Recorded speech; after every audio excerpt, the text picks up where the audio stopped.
அறிவிலேன் எம்பெருமானை தொடர்ந்தடும் கடும்பினி தொடர்வருத்தானை பொறியுமா சந்தன துண்டமோடகிலும் பொழிந்திழிந்தருவிகள் புன்புலங்கவர கரியுமாமிளகொடு கதலியும் புந்தி கடலுற விளைப்பதே கருதி தன் கை போய் எரியுமா காவிரி துருத்தியார் வேள்வி குடியுளாரடிகளை செடியனே நாயேன் அறியுமாறருகிலேன் எம்பெருமானை அருவினை உள்ளன ஆசருத்தானை பொழிந்திழி மும்மத களிற்றின மறுப்பும் பொன்மலர் வேங்கையின் நன்மலர் உந்தி இழிந்திழிந்தருவிகள் கடம்புணல் ஏண்டி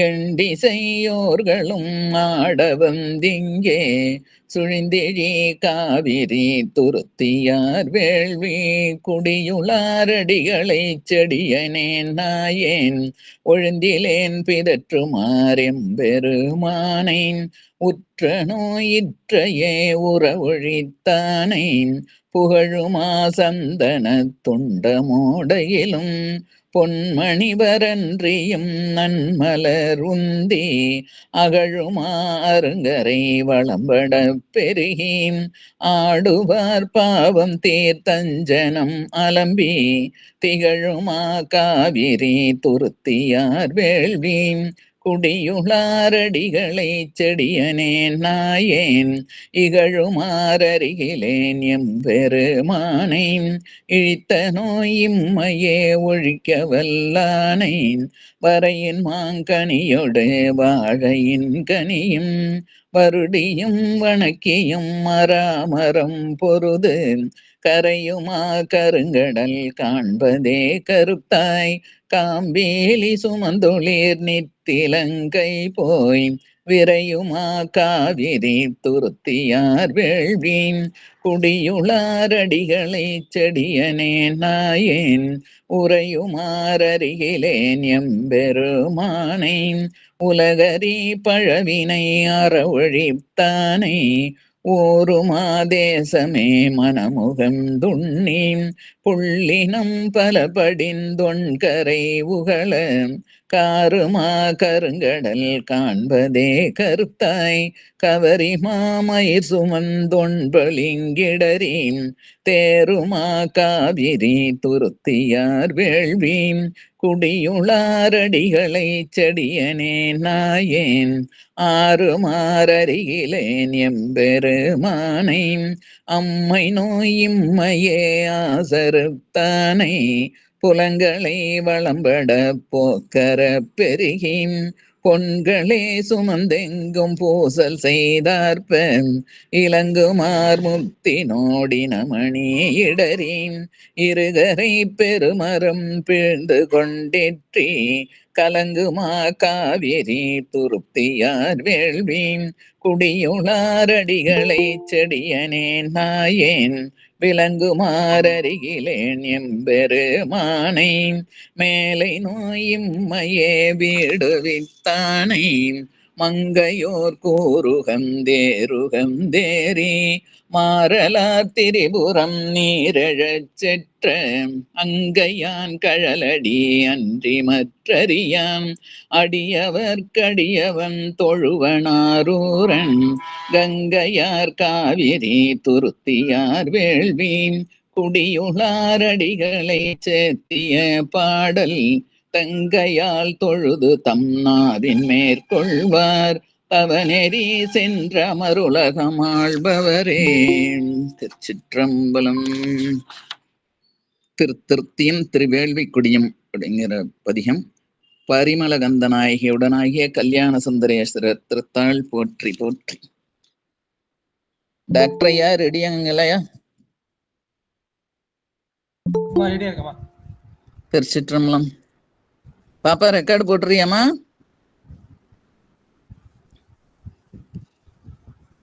அம்மா ரெக்கார்ட் போடுறீங்களா? அதான் கேக்குறேன் பாப்பா. சரி திருச்சிற்றம்பலம். டாக்டர் ஐயா சுந்தரர் குரு பூஜையை முன்னிட்டு விருந்து வழங்க உள்ளார். அனைவரும் தேனை பெருக வாரீர். ஐயா தொடங்கலாம் ஐயா. நம பார்வதிபதே ஹரஹர மகாதேவா. தென்னாடுடைய சிவனை போற்றி, எந்நாட்டவர்க்கும் இறைவா போற்றி, காவாய் கனக திரளே போற்றி, கைலை மலையானே போற்றி போற்றி. ஐந்து கரத்தனை யானை முகத்தனை, இந்த நிலம் விரை போலும் எய்த்தனை, நந்தி மகந்தனை ஞான கொழுந்தினை, குந்தியில் வைத்தடி போற்றுகின்றேனே. போலியர்கோன் வெப்போலித்த புகழியர்கோன் கலல் போற்றி, ஆலிமிசை கல்மிதப்பில் அடைந்த பிரானடி போற்றி, வாலி திரு நாவலூர் வன் தொண்டர் பதம் போற்றி, ஓலிமலி திருவாத ஊரர் திரு தாள் போற்றி. கற்பனை கடந்த ஜோதி கருணையே உருவம் ஆகி, அற்புத கோலம் நீடி அருமறை சிரத்தின் மேலாம் சிற்பர வியோமம் ஆகும், திருச்சிற்றம்பலத்துள் நின்ற பொற்புடன் நடம்பொழிகின்ற பூங்கழல் போற்றி போற்றி. மையன்பர்களே, நம்மை எல்லாம் இயக்கிக் கொண்டிருக்கும் தில்லைக்கூத்தனின் திருப்பாதங்களை மனம் மொழி மெய்களால் வணங்கி மகிழ்கின்றேன். சைவத்தையும் தமிழையும் இதுவரை நமக்கு கட்டி காத்து கொடுத்து அருளிருக்கும் சைவ மடாதிபதிகளின் பொன்னார் திருவடிகளை திக்கு நோக்கி தண்டனிட்டு வணங்கி மகிழ்கின்றேன். இந்த இணையத்தில் இருந்திருக்கும் அடியார் குழு மக்களின் திருவடிகளை சிவனடியாக எண்ணி என் சென்னி மீது சூட்டிக்கொண்டு இன்றைய சேரமான் பெருமாள் நாயனார் என்கின்ற கலரற்ற அறிவார் நாயனாரை பற்றிய புராணத்தை சிந்திப்பதற்கு திருவருளும் குருவருளும் துணை கூட்டியுள்ளது. முதலில் திருத்தொண்ட தொகையில சேரமான் பெருமாள் நாயனார் என்பது கார்கொண்ட கொடை காரிற்று அறிவார்க்கும் அடியேன். கார் என்பது மேகத்தை குறிக்கும், மேகம் என்பது மலையை குறிக்கும். இந்த மலை நமக்கு ஒரு கொடையாக சிவபெருமான் கொடுக்கின்றார். அது போன்ற கொடைத்தன்மையுடைய கலரிட்டு அருவார் எல்லோரும் பேசக்கூடியது, மனிதர்கள் மிருகங்கள் பறவைகள் பேசக்கூடியது, எல்லாவற்றையும் அறியக்கூடியவர் கலரிட்டு அறிவார். கலரிட்டு அறிவார்க்கும் அடியேன் என்று சொல்கின்றார்கள். கைமாறு வேண்டா கடப்பாடு மாறி மாட்டு எந்நாட்டும் கொள்ளோ உலகு என்று வள்ளுவர் சொல்வார். இந்த மழை பெய்யுதே, அதுக்கு நம்ம என்ன கைமாறு செய்ய முடியும்? ஒரு கைமாறு செய்ய முடியாது. அதுபோல சிவபெருமான் அந்த அடியோர்கள் மூலம் செய்யக்கூடிய அந்த அருள்மலைக்கும் நம்மால் எந்த கைமாறும் செய்ய முடியாது என்பது திருத்தொண்ட தொகையின் கருத்து. அடுத்து வகை நூலாகிய திருத்தொண்ட திருவந்தாதி, அதில் 2 பாடல்கள். மன்னர் பிரான் எதிர் வண்ணானுடல் ஒவ்வொரு ஊரினீர், தன்னர் பிரான் தமர் போல வருதலும் தான் வணங்க. இதில் ஒரு சரிதத்தை நம்முடைய நம்பியாண்டார் நம்பி சொல்றார். மன்னர் பிரான் எதிர், இந்த சேரமான் பெருமாள் நாயனுக்கு எதிர்த்தாப்புல ஒரு வண்ணான் வருகின்றான். அவன் உடம்பு முழுக்க ஊர்மன் ஊறி அதுபோல் நீர் போல காட்சி இருக்கின்றது. அவன் தன்னர் பிரான் போல சிவபெருமானுடைய அடியார் போல வருவதும் தான் வணங்க சேரமான் பெருமாள் அவனை போய் வணங்குகின்றார். அது வணங்கணும் நான் என்ன யார் நினைச்சு நீங்க வணங்குறீங்க, நான் அடிவண்ணான், என்னர் பிரான் அடிவண்ணான் என அவன் சொல்ல உடனே, அதனால என்னப்பா நீ இந்த திருநீட்டினால சிவபெருமான் எனக்கு நினைவுபடுத்தின, அதனால என் அடிச்சேரன், நீ அடிவண்ணானா நான் அடிச்சேரன், நீ தொழிலாள வந்தான், நான் தொழிலாள அரசனா இருக்கேன், நான் அடிச்சேரன், தென்னர் பிரான் கலரிட்டு அறிவானும் சேரனே ஒரு பெயரை சொல்லியிருக்கின்றார். அடுத்த பாட்டில் சேரருக்கு தென்னாவலர் பெருமானுக்கு சிவனளித்த வீர கடகரி முன்புதன் பந்தி இவுளி வைத்த, வீரருக்கு வென்றி கருப்புவில் வீரனை வெற்றி கொண்ட, சூரருக்கு எனது உள்ளம் நன்று செய்தாய் என்று தொண்டுபட்டதே. எனவே சேரமான் பெருமாள் என்ன செய்கின்றார்னா, நம்முடைய சுந்தரமூர்த்தி நாயனாருக்கு மத யானை குதிரைகள் இவற்றையெல்லாம் பரிசாக கொடுத்திருக்கின்றார். பரிசாக கொடுத்து மட்டுமல்ல, அவர் கடகரினா யானையை குறிக்கும், முக்கியம் வெள்ளை யானை குறிக்கும். பந்தி என்பது அந்த குதிரையை குறிக்கும். அவருடைய சிறப்பு என்னன்னா, கருப்புவில் வேரனை வென்று கொண்ட, இந்த கரும்பை ஏந்திய வில்லை கொண்ட அந்த மன்மதனை, இந்த காமனை வென்றவர். அவர்தான் ஆண்மை உடையவர். அந்த சூரன் அவனுக்கு எனது உள்ளம் நன்று செய்தாயிட்டு தொண்டுபட்டு, அவருக்கு தொண்டு செஞ்சதால என் உள்ள நல்லதா போயிடுச்சு அப்படின்னு வகை நூல்ல சொல்லியிருக்கின்றார்கள். அப்புறம் வந்து நம்முடைய உமாதி சிவம் அருளி செய்த திருத்தொண்டர் புராணசாரம், காவலர் மகோதையார் கொடுங்கோளூர். சேரநாட்டில் உள்ள இந்த மகோதை என்கின்ற கொடுங்கூரில் அதற்கு அரசன் களறியவை அறிந்தது, மனிதர்களும் உயிர்களும் பேசியதெல்லாம் அறியக்கூடியவர். அவர் சிலம்போசை கருத்தார். அவர் பூஜை செய்யும் போது பெருமான் வந்து தன்னுடைய சிலம்பு ஓசையை வந்து காண்பார். அந்த கருத்தையே உடையவர்.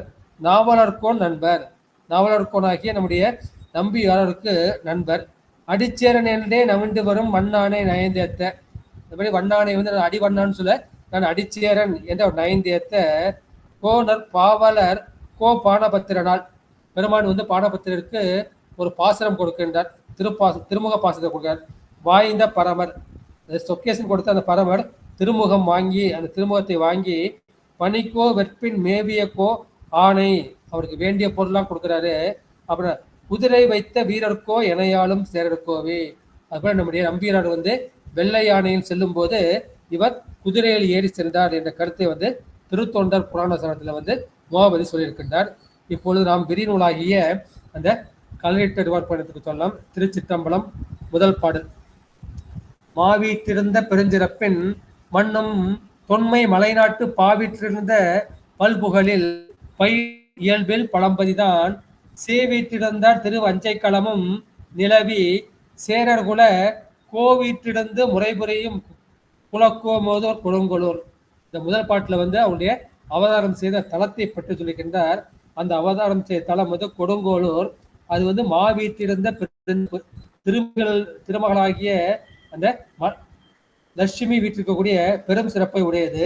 மண்ணும் தொன்மை மலைநாட்டு, நிலையான பழமையுடைய அந்த மலை நாட்டில் பாவீற்றிருந்த பல்புகளில் பழந்தமிழ் பாட்டுகளில் விளங்கிய பல வகையான புகழையுடைய அந்த சேர மரபினரும் அந்த குடிகளும் அவர்கள் தொண்டு தொற்று பயின்று வருகின்ற பழம்பதி, தொன்மையான பழை பயிலும் இயல்பில் பழம்பதிதான். அங்கு யார் வீட்டிருக்கின்றார்? சேவீற்றிருந்தார் திரு அஞ்சைக்களமும். விடையூறுதியில் எழுந்தருளும் சிவபெருமானின் அந்த திரு அஞ்சைக்களத்தில் சேரர்குல கோவீட்டிலிருந்து முறையும் குல கோமுதூர் கொடுங்கோளூர். அந்த மாதிரி சேரமரபின் அண்ணர்கள் வந்து அரசு கட்டிலில் ஏறி ஏறி வழி செய்து ஆட்சி செய்து வரும் பெரிய தலைநகரம் கொடுங்கோளூர். அங்க வந்து சீலமும் கொடையும் இருக்கின்றது. அதனால வந்து அங்க மாவாக்கிய திருமகள் வந்து வீட்டிருக்கின்றார். இந்த லட்சுமி வந்து எங்க உறைவான்னு திருவள்ளுவர் சொல்றார். என்னன்னா, அகனமர்ந்து செய்யாத உரையம் முகனமர்ந்து, ஒரு விருந்து வரும்போது முகனமர்ந்து யார் அவரை வரவேற்கின்றார்களோ அவர்கள் வீட்டில் வந்து அகனமர்ந்து செய்யால் உரையும். அந்த சிவப்பு தாமரையில் வீட்டிற்கூடிய அந்த லட்சுமி வந்து உறைவாள் என்ற அந்த கருத்தை வந்து சொல்லியிருக்கின்றார்கள். எனவே இது வந்து ஏன் பாட்டுனா, இதுல வந்து 18 புறநானூறு சிலப்பதிகாரம் இதெல்லாம் இந்த கொடுங்கோளூர் வந்து சிறப்பாக சொல்லப்பட்டிருக்கின்றது. கொடுங்கோளூர் வந்து சேரமன்னர்களின் தலைநகரம். இதனோட அஞ்சைக்களத்தையும் சேர்த்து கொடுங்கோளூர் அஞ்சைக்களம் என்றும் அழைப்பார்கள், மகோதயம் என்றும் அழைப்பார்கள். இங்க வந்து சிவன் கோயில் இருக்கின்றது, கண்ணைய கோயில் இருக்கின்றது, பகவதி கோயில் இருக்கின்றது. இரண்டாவது பாட்டு. காலை எழும் பல்கலையின் ஒளி களிற்றுக்கண்டு வடிக்கும் ஒளி. அந்த நகரத்தில் என்னச்சுன்னா, காலையிலேயே ஓதப்படும் மறை முதலான கலைகளின் ஒளி, களிற்றுக்கண்டு வடிக்கும் ஒளி, யானை கன்றுகளின் அந்த பிளிர்கின்ற அந்த ஒளி, சோலையிலும் மென் சுரும்பின் ஒளி, அந்த பூஞ்சோலையிலிருந்து வண்டுகள் வந்து பண்பாடுகின்ற அந்த ஒளி, துரக செருக்கால் சுலோகம் ஒளி. அது துரகம்னா குதிரைகளை குறிக்கும். அந்த குதிரைகள் வந்து நடமாடுவதால் அதனால் ஏற்படக்கூடிய அந்த ஒளி, பாலை விஜம்பி பயிலும் ஒளி.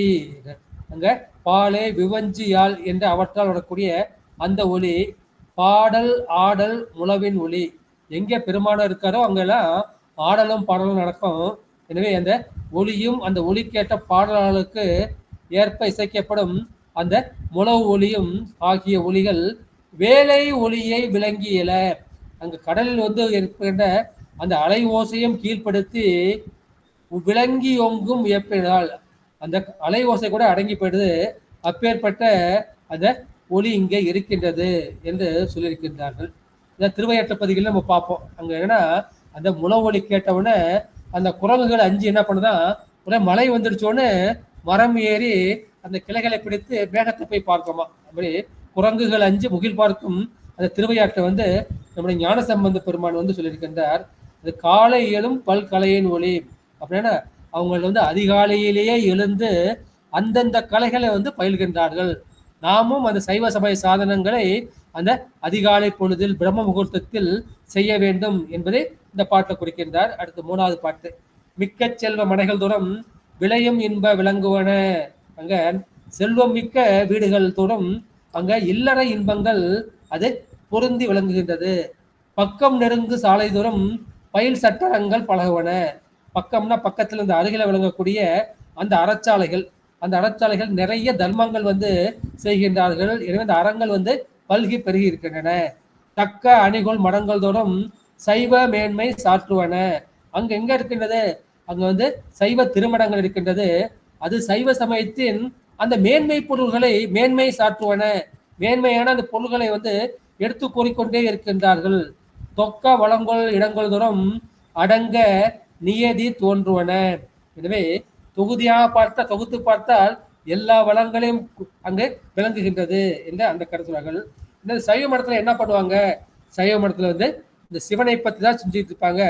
அங்க தோத்திரம் சாத்திரம். சாத்திரம்னா அந்த முப்பொருள் உண்மை, பதி பசு பாசம் என்கின்ற அந்த முப்பொருள் உண்மையை தான் அவர்கள் வந்து செய்வார்கள். இதான் சிவபோகசாரத்துல அவர் சொல்வார், ஆய்வார் பதி பசு பாசங்களின் உண்மை கமலையில் ஞான பிரகாசன் மெய்த்தொண்டர்களே. இந்த ஞான பிரகாசனாகிய குருஞான சம்பந்தர் அவர் மெய்த்தொண்டர்கள் என்ன செய்வார்கள்? ஆய்வார் பதி பசு பாசங்களின் உண்மை.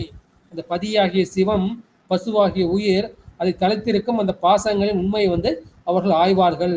எனவே சைவ மடத்தில் இந்த சைவ மேன்மை பொருள்கள் எடுத்து கூறப்படுகின்ற கருத்து வந்து 3வது பாட்டில் சொல்லப்பட்டிருக்கின்றது. அடுத்தது 4வது பாட்டு. வேதநெறியின் முறைபெறலா மிக்க ஒழுக்கம் தலை நின்ற. இந்த மறைகளில் வந்து என்ன விதிகள் சொல்லப்பட்டிருக்கின்றதோ அந்த முறைகளிலிருந்து சற்றும் பிறளாத சற்றும் வலுவாத மிக்க ஒழுக்கம் தலை நின்ற அந்த மிக்க நல்லொழுக்கத்தில் தலை நின்ற சாதி 4ம். அப்பொழுது 4 வகையான ஜாதிகள் இருந்தன. ஒன்று வந்து அந்தனர், 2வது வந்து சத்திரியர், 3வது வந்து வைசியர், 4வது வந்து சூத்திரர் என்கின்ற அந்த 4 ஜாதி அல்லது 4 மரபினரும் இந்த நிலைத்தலைக்கும் தன்மைத்தாகி அவங்க வந்து தத்தம் நிலைகளில் தலைத்து செழித்து விளங்கும் தன்மையுடையதால் தடமதில் சூழ் சூத பகுல சரள நிறை துதையும் சோலை வளர்கிறதான். அங்க வந்து மதல் வந்து பெருசா இருக்கின்றது. அங்கே மாமரம், மகிழ மரம், சரள மரம் இவற்றையெல்லாம் நெருங்கிய சோலைகள் சூழ்ந்து வளமாக இருக்கின்றது. அது கோதை அரசர் மகோதயன குளவு பெயரும் உடைத்துலகில். எனவே கோதை அரசர் என்பது சேர மரபினரை வந்து குறிக்கும். எனவே கோதை என்று அழைக்கப்படுகின்ற சேர மன்னர் ஆளும் தலைநகரான மகோதை என்னும் பெயருடையது. ஊரின் பெயரை வந்து சொல்லிவிட்டார். அடுத்து வந்து ஏன் அந்த ஜாதி வந்து 4வது அப்படின்னா, அந்த ஒவ்வொருத்தரும் அவர்களுடைய ஒழுக்கத்தில் அந்த அண்ணர்கள் வந்து என்ன செய்யணும்? வேதத்தை வந்து அவர்கள் ஓத வேண்டும், மற்றவர்களுக்கு வந்து ஓதி வைக்க வேண்டும், அறுதொழிலையும் செய்ய வேண்டும், சத்திரிகளை வந்து காப்பாற்ற வேண்டும், வைசியர்கள் வந்து பொருள்களை கொடுக்க வேண்டும், சூத்திரர்கள் வந்து அடிப்படையான தொழில்கள் செய்ய வேண்டும் என்று தொழில் நிமித்தமாக செய்யப்பட்ட அந்த ஜாதி பிறப்பு. எனவே இந்த நாட்டின் நலம் கருதி, சமுதாய நலம் கருதி அதற்காக 4 வகை மரபுகளை அவர்கள் பின்பற்றி வருகின்றார்கள். இது தொல்காப்பியத்திலும் திருக்குறளிலும் சங்க நூல்களும் சொல்லப்பட்டிருக்கின்றது. அடுத்த 5வது பாட்டுல நம்முடைய கலிஷ்டர்வாடு வந்து அவதாரம் செய்கின்றார். முருகு வெறியும் மலர்ச்சோலை மூதூர் அதன்கண் முறைமரபின். அந்த முருகு என்கின்ற மனம் கமலும் மலர் சோலைகளுடைய அந்த சோலைகள் சூழ்ந்த பழமையான அந்த நகரத்தில் முறைமரபின் அருகி அழியும் களி நீக்கி. எனவே அப்போது அந்த நகரத்தில் அழிவு செய்யக்கூடிய அந்த களியை என்ன செய்கின்றார்கள்? மரபு வரும் அந்த ஒழுக்கத்தினால் அவர்கள் அந்த களியை வந்து நீக்குகின்றார்கள். களியை நீக்கி அறம் கொள் சைவம் தரந்தலைப்ப. இந்த அறத்தை நாட்டக்கூடிய அந்த சைவத்திரம் தலைத்து ஓங்குமாறு திருகு சினவெண் களியானை சேரர் உலகும் செய். இந்த அவங்ககிட்ட சேர நாட்டுல வந்து யானைகள் நிறைய இருக்கின்றது. வேலம் உடைத்து மலைநாடு, சோழநாடு சோழுடைத்து நம்முடைய சேர நாடு வந்து வேலம் உடைத்து, பாண்டிய நாடு முத்துடைத்து, தொண்டை நாடு சான்று உடைத்து போவாங்க. எனவே அங்க வந்து கலியானை, அங்க நிறைய யானைகள் வந்து இருக்கின்றன. எனவே அந்த மாறுபட்ட சினமிக்க அந்த யானை படையுடைய அந்த சேரர் குலமும் உலகும் செய் பெருகு தவத்தால், அந்த சோழர் குலமும் தவம் செய்யுது, இந்த உலகமும் வந்து தவம் செய்து, அது சாதாரண தவம் பெருகு தவத்தால் அரண் அருளால், அந்த சிவன் அருளால் பிறந்தார் பெருமா கோதையார். எனவே பெருமா கோதையார் என்பவர் தோன்றி அருளினார் என்று 5வது பாட்டு. 6வது பாட்டு வந்து திருமாநகரம் திரு அவதாரம் செய் விளவின் சிறப்பினால், அந்த செல்வமிக்க அந்த பெரிய நகரத்தினர்கள் அந்த கோதையார் தோன்றிவிட்டார், அவதாரம் செய்துவிட்டார் என்ற சிறப்பினால் அவர்கள் மகிழ்ச்சி வருகின்றது. அப்போது வருமா கலிகூர் நெய்யாடல் எடுப்ப வான மலர் மாலி, குழந்தை பிறந்தோட நெய்யாடல்னு ஒரு விழா செய்கிறாங்க. ஞான சம்பந்த புராணத்தில் நம்ம அது பார்க்குறோம். அந்த நெய்யாடல் விழாவை அப்படின்னா வான மலர் மாறி, இந்த கற்பக மலர் வந்து மலை என பொய்யும்படி தருமா விசும்பின் மிக நெருங்க, அங்கே வந்து அந்த வானத்தில் வந்து மங்கள ஒளிகள் அதெல்லாம் வந்து எழுகின்றது. தலங்கும் ஒளி மங்களம் தலைப்ப பெருமாநிலத்தில் எவ்வுயிரும் பெருகு மகிழ்ச்சி பிறங்கினவாள். எனவே எல்லா உயிர்களும் மேன்மேலும் மகிழ்ச்சி கூர்ந்து விளங்கின. 7வது பாட்டு மண்மேல் செய்வ நெறிவாள வளர்ந்து முன்னை வழி என்பால் கண்மேல் விளங்கும் நெட்டியனார் கழலே பேணும் கருத்தினராய். அது இந்த மண்ணுலகத்தில் வந்து சைவ நெறி வந்து வாழ வேண்டும். இந்த முன்னை வழி அம்பால், இந்த முன் செய்த தவத்தின் வழியே அந்த தொடர்ந்து வந்த அன்பால் கண்மேல் விளங்கும் நெற்றியினால், நெற்றி கண்ணனுடைய அந்த சிவபெருமானின் கழலே பேணும் கருத்தினராய், பெருமானின் திருவடிகளையே பேணக்கூடிய அந்த கருத்தை உடையவராகி உள்மேவிய அன்பராகி, தன் உரிமை உள்ளத்தில் வந்து பெருமான் மீதும் அடியார்மைகள் மீதும் அன்பு கொண்டவராய் அவர் உரிமை அரசர் தொழில் புரிவார். தனக்கு உரிமையான அந்த அரசாட்சியை புரியார்னா அதை மேற்கொள்ளாது. அப்ப என்ன செய்கிறார்? தென்னீர் முடியார் திரு அஞ்சை களத்தில் திருத்தொண்டே புரிவார். தெளிந்த கங்கை நிலையை தரித்த சடையுடைய அந்த சிவபெருமானின் திரு அஞ்சை களத்தில் அவர் அந்த திருத்தொண்டு செய்து வருகின்றார். ஏன் அப்படி செய்கிறார்னா 8வது பாட்டு உலகின் இயல்பும் அரசியல்பும் உறுதி அல்ல என உணர்வார். இந்த உலகில் வாழும் சரி அரசியல் வாழும் சரி அது நிலையற்றது என்ற நிலையாமை வந்து உணர்ந்து புலரி எழுந்து புனல் மூழ்கி, புலரினா அதிகாலை பொழுது வைகரை பொழுது எழுந்து அந்த புனல் மூழ்கி தண்ணீரில் குளித்து புனித வெந்நீற்றிலும் மூழ்கி, குளிச்ச உடனே வெந்நீற்றை வந்து அவர் வந்து பூசுகின்றார், உடம்பு முழுவதும் பூசுகின்றார். நிலவு திரு நந்தனவனத்து இதெல்லாம் பண்ணிட்டு என்ன செய்றார்? நந்தனவனத்துக்கு போனாரு. நீடும் பணிகள் பல செய்து, அங்க சிவப்பணிகள் பல செய்து மலரும் முகையும் கொணர்ந்து திரு மாலை சாத்த மகிழ்ந்து அமைத்து, பெருமானுக்காக அந்த நந்தனவனத்திலே மலர்களையும் அரும்பகளையும் கொணர்ந்து மாலைகளை சாத்துவதற்கு மகிழ்ச்சி இடையே வந்து கொடுக்கின்றார். அப்புறம் 9வது பாட்டு திருமஞ்சனமும் கொணர்ந்து திரு அழகும் விட்டு திருமெழுக்கும். இனிமே அந்த மஞ்சனத்திற்குரிய நீரும் கொண்டு வந்து திரு அழகு என்ற கூட்டுதலையும் செய்து மெழுகுவது என்ற அந்த மெழுக்கும் செய்து என்ன செய்கின்றார்? அன்புடன் இன்புற சாத்தி, அன்புடன் இன்பம் பெருந்த அதை சமைத்து பெருமை பிறங்க செய்தமைத்து, அந்த பெருமை விளங்க செய்து பேணும் விருப்பில் திருப்பாட்டும், பெருமாள் முன்னாடி நிறைய பாடல்களை வந்து பாடுகின்றார். அந்த பாடல்களையும் பாடி பணிந்து இவ்வாறு ஒழுகி வருகின்ற அந்த நாட்களில் இதை படிக்கிறப்ப உங்களுக்கு நாவுக்கரசர் தேவாரம் வந்து ஞாபகத்துக்கு வரும். அது விளக்கினால் பெற்ற இன்பம் மெழுக்கினால் பதிற்றியாகும். கோயில் போய் கூட்டணும், ஆனால் அரைக்கக்கூடிய இன்பம் வந்து மெழுக்குனா, சாணம் போட்டு மெழுக்குனா அது 10 மடங்காக வரும். துளக்கினால் மலர் தொடுத்தால் தூயவன் விரலாகும். நம்ம மலர் தொடுத்து சாத்திரம்னா நமக்கு அந்த சிவலோகமே வந்து கிடைத்துவிடும். அது விளக்கிட்டார் பேரு சொல்லின் மென்னெறி ஞாயனமாகும். பெருமானுக்கு இந்த விளக்க விட்டோம்னா நமக்கு ஞானமே கிடைக்கும். அளப்பிலா கீதம் சொன்னார்க்கு அடிகள் தாம் அருளும் மாறி, அந்த கீதங்கள் சொன்னவருக்கு பெருமான் அருளக்கூடியதுக்கு அளவே கிடையாது என்று சொல்லி இருக்கின்றார்கள். இந்த மாதிரி வரப்ப அங்க என்ன நடக்குது அப்படிங்கிறப்ப இந்த 10வது பாட்டிலேருந்து நம்ம வந்து தொகுப்புறையா பார்த்துட்டு போறோம். இந்த 10வது பாட்டில் வந்து அவர் வந்து என்ன செய்கின்றார்? அது கடலை போன்ற அகலியும் நீண்ட பெரிய மலையும் உடையது அந்த நகரம். அங்க வந்து மேகத்தை விட புடைக்க கொடுக்கக்கூடிய அந்த நிழலும் வெண்கொற்ற கொடை நிழல் அதன் கீழ் நின்று செங்கோல் பொறையன் என்கின்ற பெயரையுடைய ஒரு சேர மன்னன் என்ன செய்கின்றான், அவன் ஆட்சி புரிந்து வருகின்றான். அவன் என்ன செய்கிறான், அதை விடுத்து தரணி நேத்து தவம் சார்ந்தான். எனக்கு இந்த உலகம் வந்து வேண்டாம், இந்த ஆள்கின்ற வேலை வேண்டாம், எனக்கு தவ ஒழுக்கம் வந்து வேண்டும் என்று அவர் சொல்கின்றார்.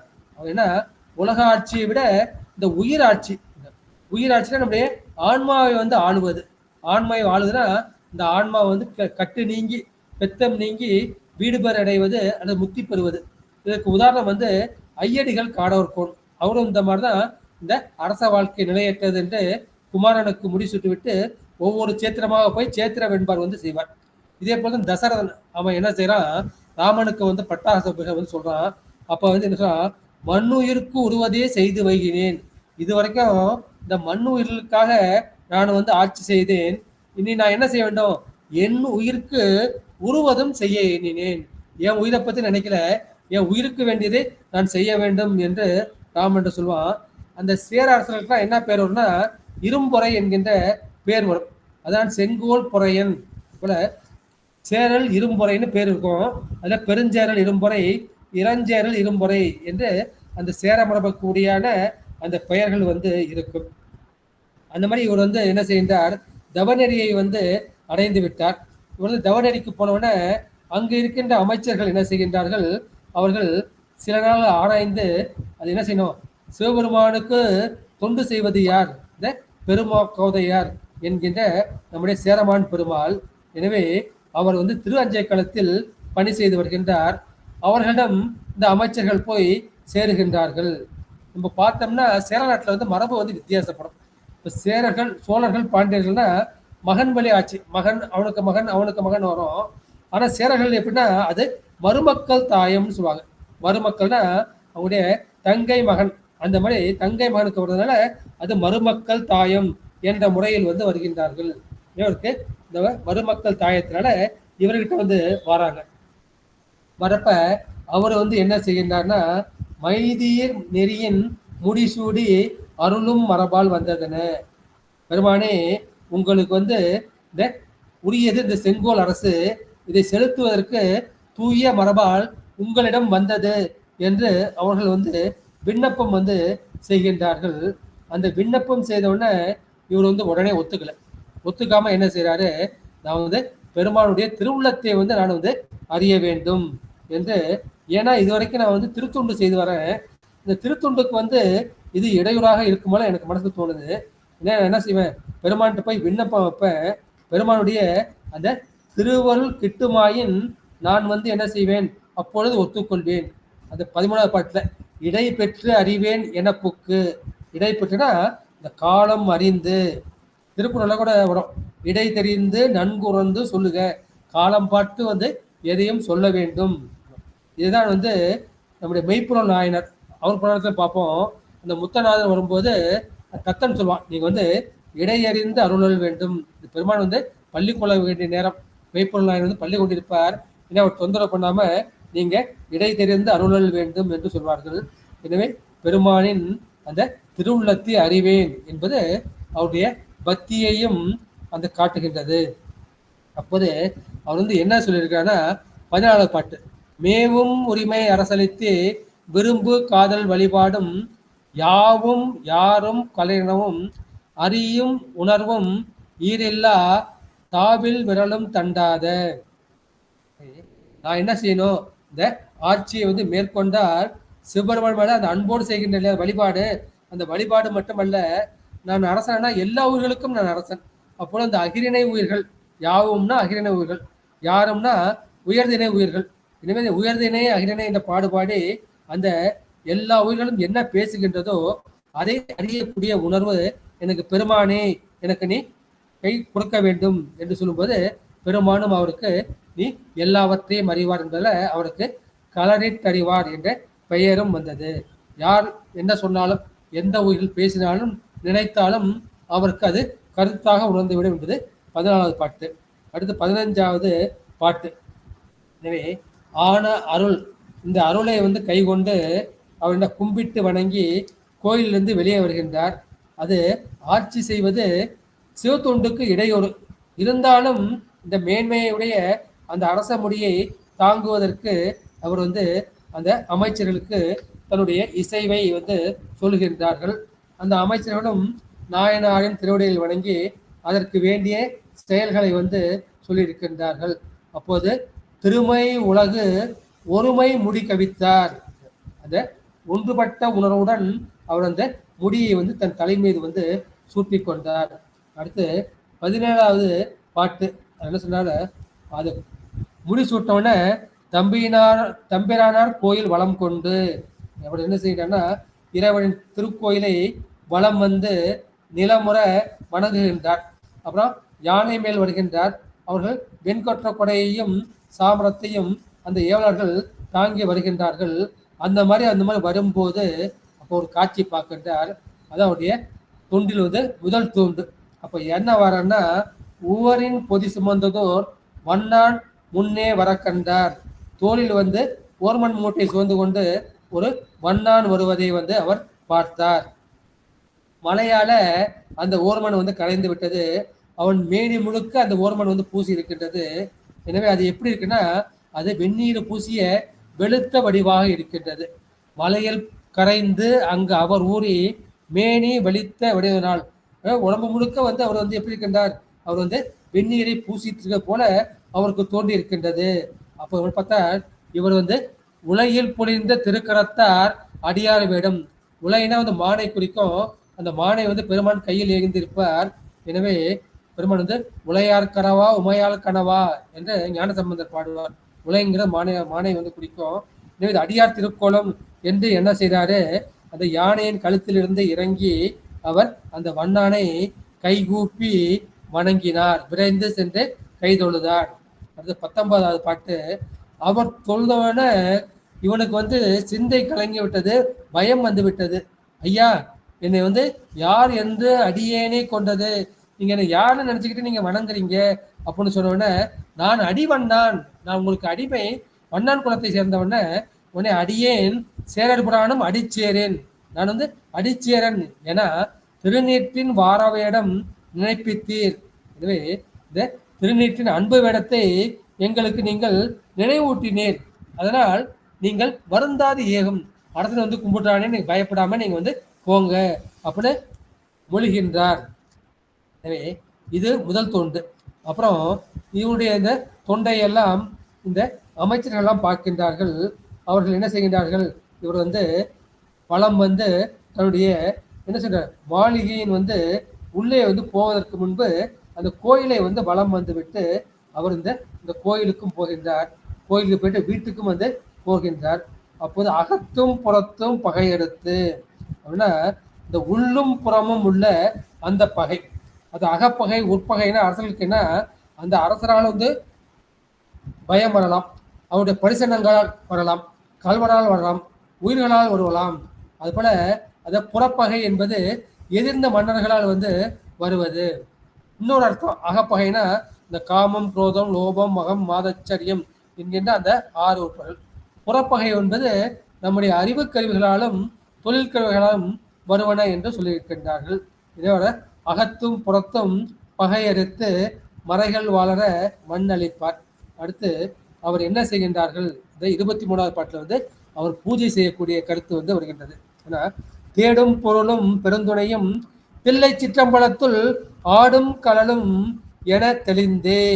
எனவே நம்ம தேடக்கூடிய பொருளும் துணையும் எது, அந்த தில்லை சிற்றம்பலத்தில் ஆடக்கூடிய அந்த பெருமான் திருவடிதான் என்று உணர்ந்த அறிவால் கூடும் அன்பில் அர்ச்சனை மேற்கொண்டார். அந்த தூக்கிய திருவடியை வணங்கி வழிபட்டார். இது வந்து அடுத்து 24 பாட்டில் வந்து அவர் அந்த திருமுழுக்கிற்கான மஞ்சள் நீர், திருப்பள்ளித்தாமம், சாந்து, அழகிய நரும்புகை, அந்த ஒளி விளக்குகள் இவற்றையெல்லாம் திரு அமுதம் அமைத்து இந்த சிவபெருமானுக்கு வந்து வழிபாடு ஆற்றுகின்றார். அது குன்றாத பூசனை ஆற்றி வருகின்ற அவருடைய பூஜையை நான் ஏற்றுக்கொண்டேன் என்பதற்கு அறிகுறியாக அந்த தில்லைக்கூத்தன் தன் திருவடி சிலம்பின் ஓசனையை அந்த நாயனார் கேட்குமாறு செய்து அருளினார்.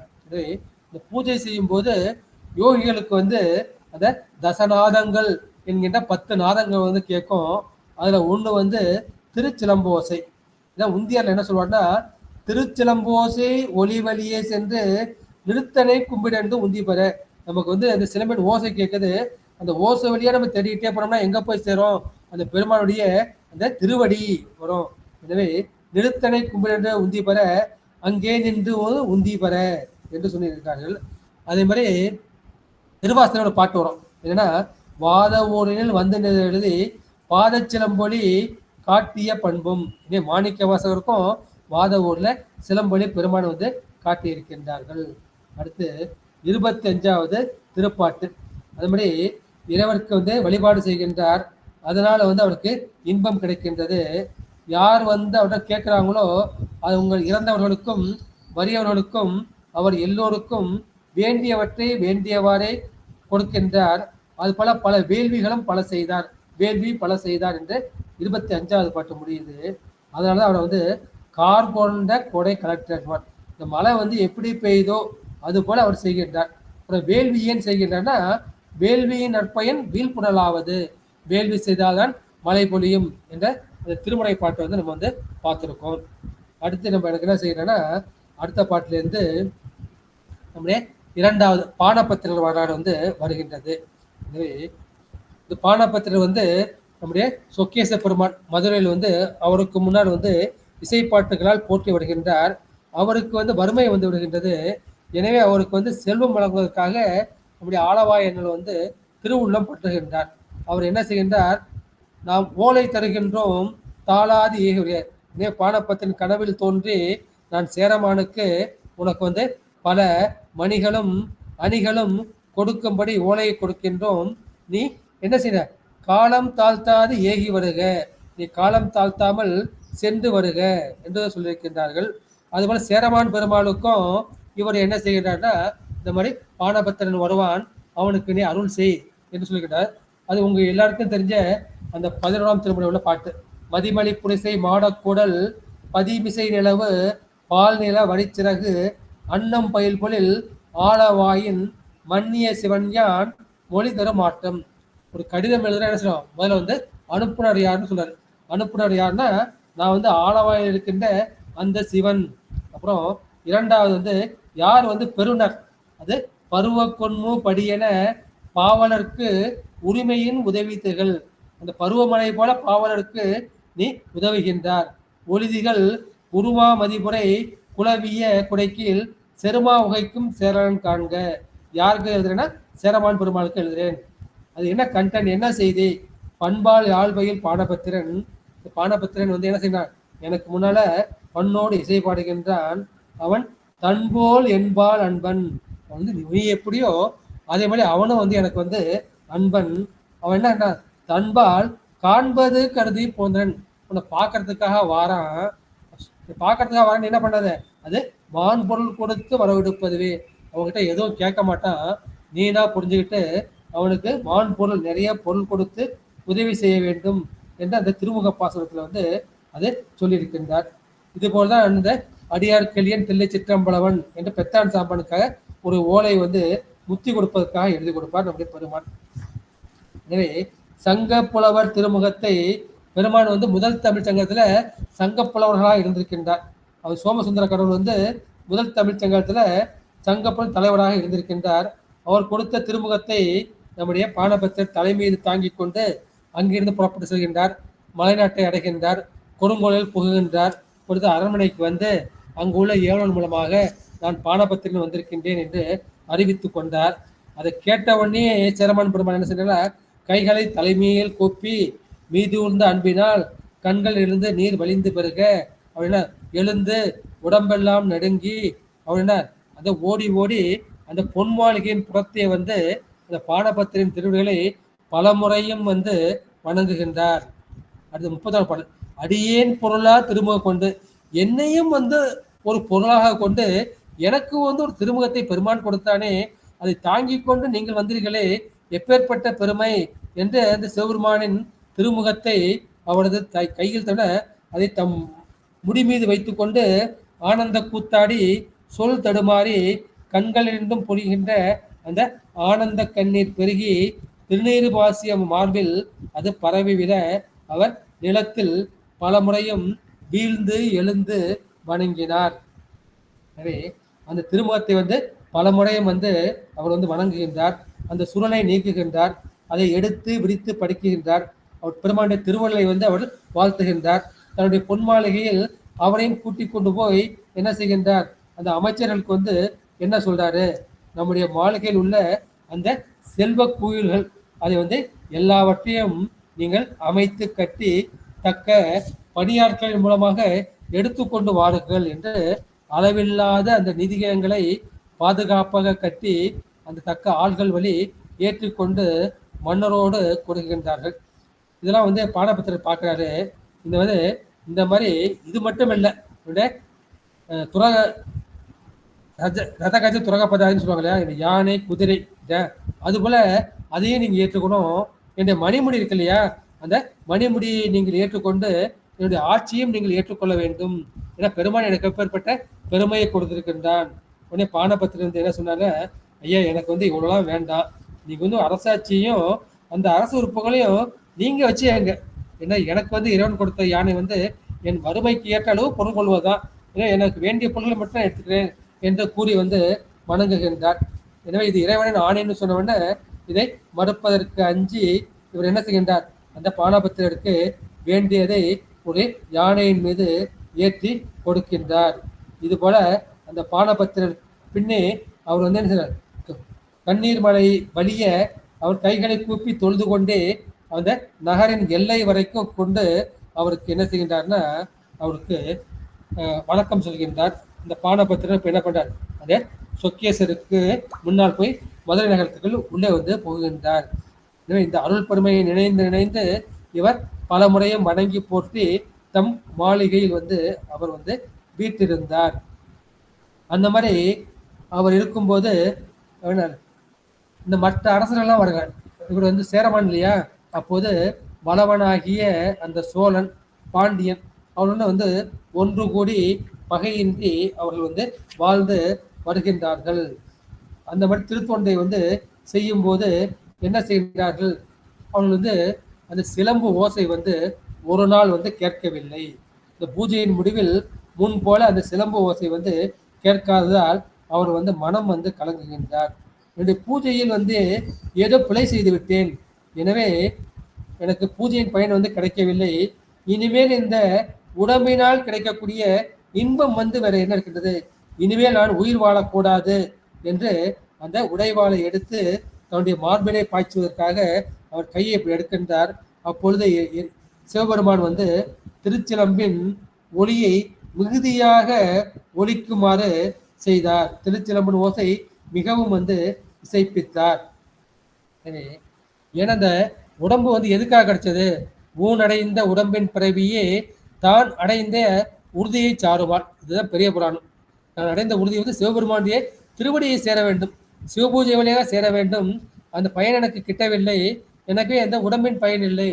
அது அப்படி பண்ண மாலும் உடல் கொண்டு நான் மீளேன், பெருமானை பார்க்காமல் நான் கைலாயமிட்டு நான் மீள மாட்டேன். எந்த உடம்பு என்னைக்கும் மாள போகுது, உடம்பின் பயன் வந்து பெருமானை பார்ப்பது என்று சொல்கின்றார்கள்.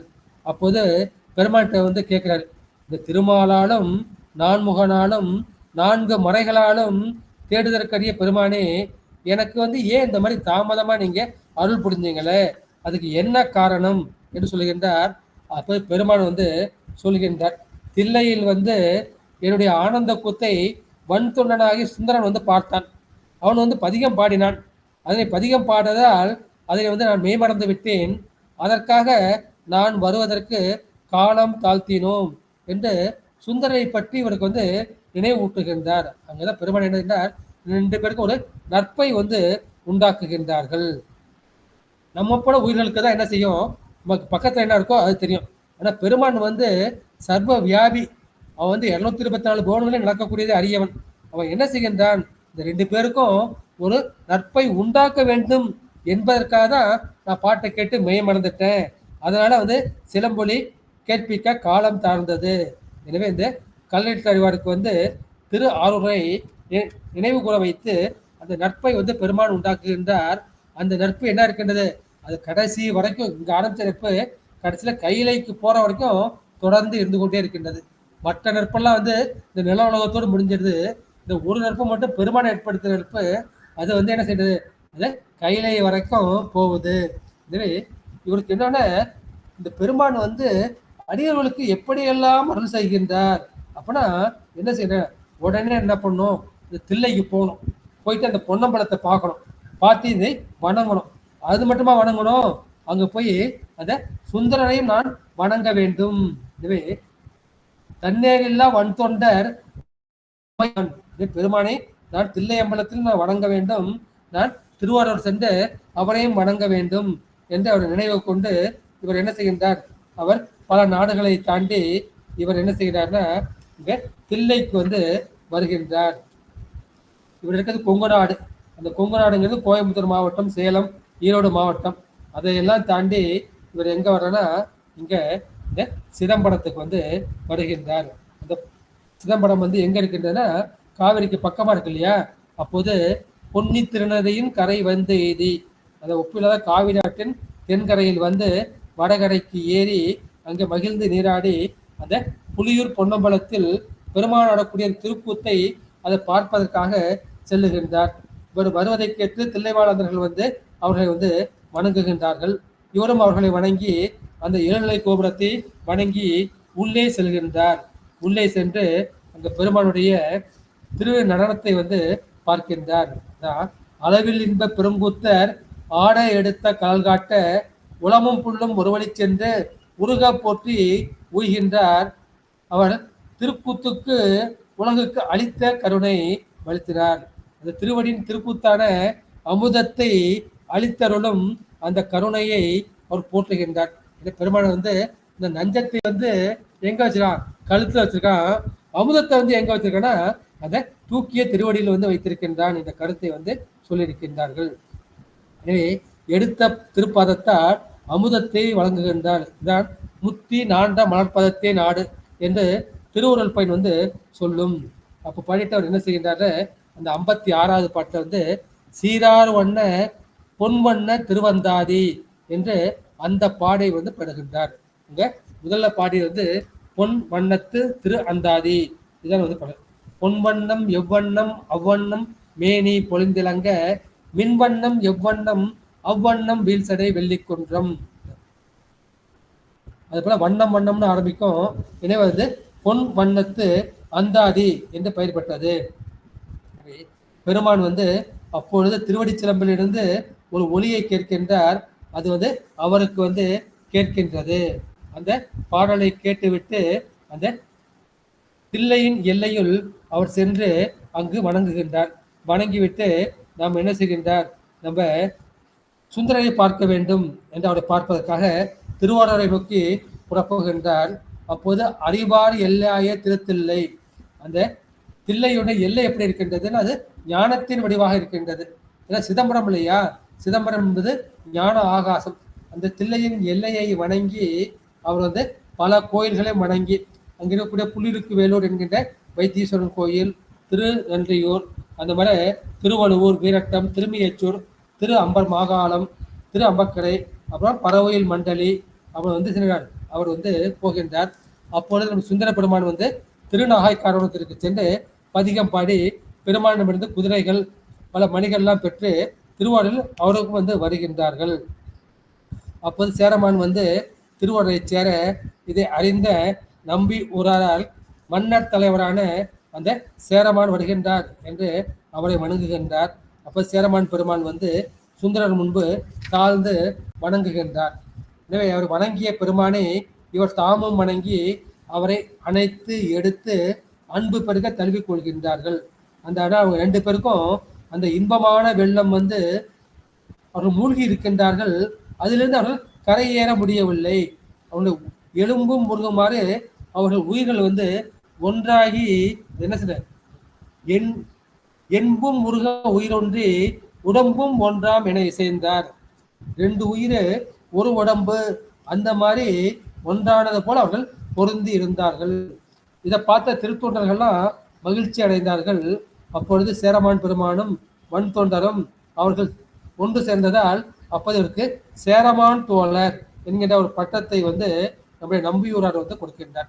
சிவபெருமான் வந்து அவரை வந்து நம்பிரான் தோழர் சிவபெருமானுக்கு தோழர்னு அந்த பட்டத்தை வந்து சிவபெருமான் கொடுத்தார்.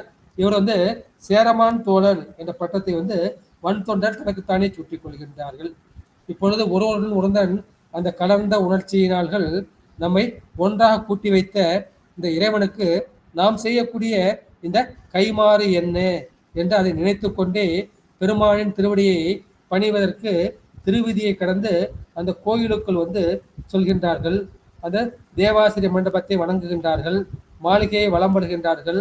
அப்போது ஆரூரர் முன்னே நின்று வழிபட அவர் பின்னே நின்று சேரமான் பெருமான் வந்து வழிபடுகின்றார். அப்போது புற்றிடம் கொண்ட பெருமானின் திருவடிகளை அவர்கள் போற்றி வணங்குகின்றார்கள். அப்பொழுது நம்முடைய சேரமான் பெருமாள் இரண்டாவது பதிகம் செய்கின்றார். அது வந்து திருவாரூர் மும்மணி என்பது 3 வகையான செயல்கள். ஒன்று ஆசிரியப்பா, இரண்டாவது வெண்பா, மூணாவது கட்டளை கலித்துறை. இந்த 3 பாக்களை கோத்து திருவாரூர் மும்மணி கோவை வந்து இவர் வந்து அங்கே சேரமான் பெருமாள் வந்து பாடியிருக்கின்றார்கள். அப்பொழுது இறைவன் திருவள்ளை பெற்று இவரை பறவையார் மாளிகைக்கு இவர் அழைத்து வருகின்றார். பறவையார் மாளிகைக்கு வந்தவுடனே அங்க பறவையார் வந்து என்ன செய்கின்றார்னா, பறவையே நாம் முன்பு செய்த தவப்பயனால் சேரமான் பெருமாள் வந்து எழுந்தருளிருக்கின்றார், அவருக்கு திரு அமுது செய்ய வேண்டும் என்று சொல்கின்றார்கள். அதுபோல அம்மையாரும் வந்து அவர்களுக்கு திரு அமுது வந்து செய்து எல்லா வளங்களையும் வந்து சொல்லியிருக்கின்றார்கள்.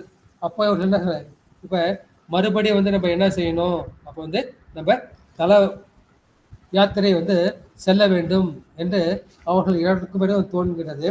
அதில் என்ன செய்யலாம், இந்த திருவாரூர் புறப்பட்டு கீழ்வேலூர், திருநாகை காரோணம், திருமறைக்காடு அதெல்லாம் வந்து பணிந்து வணங்கி அப்பொழுது என்ன செய்யலாம், திருமறைக்காட்டில் வந்து அந்த திருவாரூர் பொன்வண்ணத்தந்தாதியை மறுபடியும் வந்து அங்கே விண்ணப்பிக்கின்றார். சிறந்த அந்தாதியில் சிறப்பித்து தரவேயோதி திளைத்தெழுந்தார் என்பது 87வது பாட்டு. அந்த மாதிரி அவர்கள் என்ன செய்யலாம், அங்கேருந்து அகத்தியான் பள்ளி, கோடிக்குலகர் கோயில் இதெல்லாம் வழிபட்டு அவர்கள் என்ன செய்கிறார்கள், சோழ நாட்டுக்கு போகின்றார்கள். அந்த சோழ நாட்டில் வந்து திருக்கடிக்குளம், திரு இடும்பாவனம், திரு உசத்தானம் போன்ற தலங்களை வந்து வணங்கி இவர்கள் மதுரைக்கு வந்து வருகின்றார்கள். மதுரைக்கு வரும்போது அப்போது பாண்டிய மன்னர் வந்து அவர்களை வரவேற்கின்றார். எனவே அவர்கள் அப்போது என்ன பண்ணுறாங்கன்னா, சேரமான் பெருமாள் நேராக வந்து அந்த சொக்கேசன் இருக்கக்கூடிய அந்த ஆலவாய் கோயிலுக்கு போயிட்டு, அடியேனையும் ஒரு பொருளாக கொண்டு, நாய் போன்ற என்னையும் ஒரு பொருளாக கொண்டு எனக்கு திருமுகத்தை கொடுத்தாயே, அந்த அருள் பெருக்கின் எல்லையை என்னால் அளவிட முடியுமா என்று அவர் திருமுன்பு பணிந்து மகிழ்ந்தார். அப்பொழுது என்ன செய்கின்றார்கள், அப்போது சோழ மன்னரும் அங்கு வந்து சேரர், சோழர், பாண்டியர் 3 பேரும் அங்கு ஒன்று கூடி பல நாட்கள் இருக்கின்றார்கள். அவரிடம் விடைபெற்று கொண்டு நம்முடைய நம்பிகள் சுவாமியும் இவர் சேரமான் பெருமாளும் திருப்புவனத்தை அடைகின்றார்கள். இந்த திருப்புவனத்திலிருந்து அவர்கள் என்ன செய்கின்றார்கள், அது பாண்டி தலத்துப்பதி, அங்கிருந்து திரு ஆப்பனூர், திரு வேடகம் என்கிற அதெல்லாம் வந்து பார்த்துட்டு அங்கு வந்து பல பதிகங்களை வந்து நம்முடைய நம்பியூரர் வந்து பாடுகின்றார். அதுபோல பெருமான் வந்து போகும் வழியெல்லாம் சுந்தர பெருமான் வந்து பல பதிகங்களை வந்து பாடிக்கொண்டே போகின்றார். நம்முடைய சேரமான் பெருமாள் வந்து 8 2 தான். ஒன்று வந்து பொன்வண்ண தந்தாதி, அது வந்து தில்லையில் செய்யப்பட்டது. 2வது திருவாரூர் மும்மணி கோவை, அந்த மும்மணி கோவையும் திருவந்தாதியும் தான் அவர் வந்து அங்கே திருமலைக்காட்டிலே வந்து பாடுறாரு. மற்ற பதிக தளத்துலலாம் வந்து நம்முடைய சுந்தரர் மட்டும்தான் பதிகங்கள் வந்து செய்கின்றார்கள். அப்போ அங்கேருந்து திருக்குற்றாலத்துக்கு போகிறாங்க, குளம்பலாக்கு போகிறாங்க. அங்கேருந்து திருச்செந்தூர், திரு உத்தரகோசமங்கை, திருச்சுழியல் வந்து ரமண மகரிஷி பிறந்த தலம், திருக்கானப்பேர் இந்த காளையார் கோயில். அங்கேருந்து என்ன பண்ணாங்க, அங்கே ராமேஸ்வரத்துக்கு போயிட்டு அங்கேருந்து இலங்கையில் உள்ள திருக்கேதீஸ்வரம் அதை பற்றி நம்முடைய சுந்தரர் பெருமான் வந்து பாடுகின்றார். போயிட்டு அவங்க அங்கேருந்து என்ன பண்ணுறாங்க, அங்கே காளையார் கோயிலில் தங்கியிருக்கிறப்ப சுந்தரருக்கு வந்து நம்முடைய சிவபெருமான் வந்து கனவில் வெளிப்பட்டு அவர் பொற்செண்டும் கையில் வந்து சுழியமும் கொண்டு எங்கும் காண முடியாத திருவிடத்தை காட்டுகின்றார். எங்குமில்லா திருவேடம் என்புருக முன்காட்டி என்று யாம் இருப்பது காணப்பேர் என்று இங்க காணப்பேருக்கு வந்து வர சொல்லுகின்றார்கள். அங்கு நம்முடைய சுந்தர பெருமான் வந்து பாட்டு பாடுகின்றார். அப்புறம் அந்த பதியில் வணங்கி அங்கு என்ன செய்தார்கள், அதை வந்து திருப்புணவாயிலை அடைகின்றார்கள். அந்த திருப்புணவாயிலை வந்து தாண்டி அங்கிருந்து என்ன பண்ணாங்க, அங்க பல கோயில்களை தாண்டி திருப்பாதாளீஸ்வரம் அங்க வந்து போறாங்க. அப்புறம் பாதாளீஸ்வரத்துக்கு போயிட்டு பெருமான் முன்பு அங்கே சுந்தரர் பெருமான் வந்து பதிகம் பாடுகின்றார். பதிகம் பாடிட்டு இவர்கள் என்ன செய்கிறார்கள், மறுபடி நம்முடைய பறவையார் வந்து எதிரேற்று வணங்க இவர் மறுபடியும் வந்து இங்கே அழகிய மாளிகைக்குள் வந்து பறவையார் மாளிகையில் கூட்டு வருகின்றார்கள். அங்கே மாகேஸ்வர வழிபாடு வந்து நடக்கின்றது. திருக்கோயிலுக்கு சென்று 6 காலங்களிலும் அவர்கள் வந்து இறை வழிபாடு வந்து செய்கின்றார்கள். அதுமாதிரி வழிபாடு செய்திருக்கும் போது என்ன செய்கின்றார்கள், மறுபடி வந்து நமக்கு தல யாத்திரை செய்ய வேண்டும் என்று இப்போது என்ன செய்யணும்னா, அவர் காவேரி ஆற்றின் தென்கரை வழியே போறாங்க. போயிட்டு முதல்ல வந்து திருக்கண்டியூரை வந்து வணங்குகின்றார்கள். கண்டியூரை தாண்டி அங்க திருவையாறு வந்து இருக்கின்றது. இங்க திருவையாறு தோன்றும் போது அவர்கள் என்ன செய்கின்றார்கள், பெருமானை வந்து வழிபட வேண்டும் என்று வரும்போது அங்கு இந்த காவிரி வெள்ளம் பெருக்கெடுத்து வந்து ஓடுகின்றது. பெருக்கெடுத்து ஓடினோடனே அப்பொழுது நம்முடைய நம்பி சுவாமிகள் வந்து என்ன செய்கிறார்கள், பெருமானை நோக்கி ஐயாருடைய அடிகளோ என்று பாட்டு பாடுகின்றார். அந்த பாட்டு பாடினவுடனே என்ன செய்கிறது, அந்த காவிரி வந்து வழிவிடுகின்றது. திரை காவிரி கோட்டத்து ஐயாருடைய அடிகளோ என்று சொன்ன காவிரி வந்து அந்த நீர் பிரிந்து அவர்களுக்கு வழிவிட்டு அவர்கள் என்ன செய்கின்றார்கள், அந்த வழிவிட்ட வழியாக சென்று நம்முடைய ஐயாட்டு பெருமானை வந்து வணங்குகின்றார்கள். வணங்கி வழிபட்டு மறுபடியும் அந்த காவிரி கரையை தாண்டினவுடனே அந்த வெள்ளம் வந்து மறுபடியும் வந்து விடுகின்றது. அந்த மாதிரி போன உடனே அவர் என்ன பெருமான் முன்பு வணங்கி வந்த வழியே சென்று கரையேற அந்த மலை போன்ற ஆற்று நீரம் விரைந்து தொடர்ந்து முன்போல் வந்து பெருகி ஓடியது. இது வந்து ஒரு அதிசயம். அப்போது சேரமான் பெருமானின் தோழரான நம்முடைய நம்பி ஆர்வலர் நமக்கு வருகின்றார் என்று மற்ற தளத்துக்கு தான் போறாங்க. என்னன்னா திரு எறும்பியூர், நெடுங்கலம், திருச்சாப்பள்ளி, திருமுக்கீச்சுரம், திருக்கடம்பந்துறை அங்கெல்லாம் வந்து என்ன செய்கின்றார்கள், அடியார்கள் வந்து வணங்குகின்றார்கள். அதையெல்லாம் பார்த்துட்டு அவருடைய சேரமான் பெருமானும் அந்த கோளூரை திருக்கடுங்கூர் வந்து சேரநாட்டு தலைநகர் அங்கே வந்து அவங்க போகிறாங்க. போகிறப்ப எப்படி போகிறாங்க, யானை மேல் வந்து ஏறி போகின்றார்கள் என்று சேக்கிலார் வந்து பதிவு செய்கின்றார். எனவே இதை விட அடைய வேண்டிய செல்வம் என்ன இருக்கின்றது, நம்முடைய பெருமான் செய்யக்கூடிய அருள். சொல்லும் தருமோ பெருமாள் செய் தொழிலை பாரீர் என்று அவர்கள் தொழுது கொண்டே போகின்றார்கள். அங்கே போனவுடனே என்ன பண்ணுறாங்கன்னா, அந்த சேரமான் பெருமானின் அந்த தேவிமார்கள் அவர்கள் வந்து அந்த செம்பொன் களத்தில் நல்ல மனமுடைய நீரை ஏந்தி வார்க்கின்றார்கள். அதை நம்பியூராளர்களை வந்து இவர் வந்து பாத பூஜை வந்து செய்கின்றார். எனவே அது வந்து நம்பியூர் வந்து தடுக்கின்றார். ஆனால் இவங்க என்ன சொல்றாங்கன்னா, இவருடைய அன்புன் தகுதிக்கு ஏற்றவாறு வழிபாடு செய்யும் எல்லாவற்றையும் நீங்கள் வந்து மறுக்காமல் ஏற்றுக்கொள்ள வேண்டும் என்று வேண்டுகின்றார்கள். அதுபோல் அங்கே என்ன செய்கின்றார்கள், அவர் வந்து அந்த மண் தொண்டருக்கு நிறைய மாலைகளை வந்து சாத்துகின்றார்கள். அங்கே ஆடல் பாடல் நிகழ்ச்சிகள் வந்து நடக்கின்றது. இதெல்லாம் பார்த்துட்டு இவர்கள் அங்கதான் பெருமாள் என்ன செய்கிறார்னா, திருவுரன் ஞாபகம் வந்துடுது. அந்த ஞாபகம் வந்தோடனே அது பொன்னும் மெய்ப்பொருளும் தருவானை என்ற பதிகத்தை வந்து நம்முடைய சுந்தர பெருமான் பாடுகின்றார். எனவே எனக்கு திருவாரூர் ஞாபகம் வந்துடுச்சு, இனிமேல் நீங்கள் வந்து எனக்கு விடை கொடுக்க வேண்டும் என்று வணங்கும் போது, நான் கூட பிரிஞ்சு என்னால் இருக்க முடியாது, நானும் கூட வரேன் அப்படிங்கிறப்ப நீங்கள் இங்கே இருந்துக்கிட்டு ஆட்சி செய்யணும் அப்படின்னே அவருடைய அந்த ஆணையை தாண்ட முடியாமல் சேரமான் பெருமாள் வந்து அங்கே இருக்கின்றார். அவருக்கு வேண்டிய பொருள்களை வந்து நிறைய வந்து கொடுத்து கொடுக்கின்றார். அந்த மாதிரி கொடுத்து போகும்போது நம்முடைய சுந்தர